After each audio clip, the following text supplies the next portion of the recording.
आज फायनली ते काम झालं आणि कोणतं ते पुढे तुम्हाला समजेलच. त्यासाठीच ऋषीदादा, मी आणि राघव बाहेर गेलो.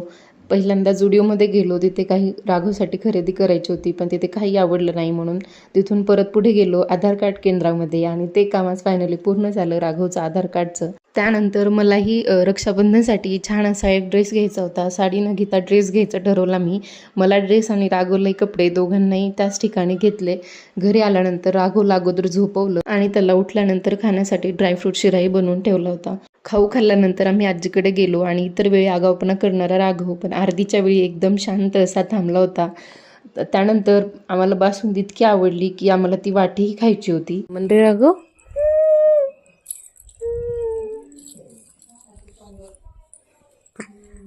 असा हा आमचा गाण्यांचा क्लास झाल्यानंतर तो थोडा वेळ खेळत बसला आणि मी आज बनवले होते गोल भोपळ्याचे घारगे. ते बनवून घेतले आणि थोडीशी सर्दी झाली होती, मी लास्ट ब्लॉगमध्ये सांगितलंच होतं. त्यासाठी हॉस्पिटलमध्ये घेऊन गेलो, मेडिसिन वगैरे घेतल्या आणि त्यानंतर घरी आलो. जाण्याच्या अगोदरच स्वयंपाक केला होता, त्यामुळे आल्यानंतर जेवण केलं. आणि अशाच व्हिडिओसाठी फॉलो करा, लाईक करा आणि शेअर करा. भेटूयात नेक्स्ट ब्लॉगमध्ये.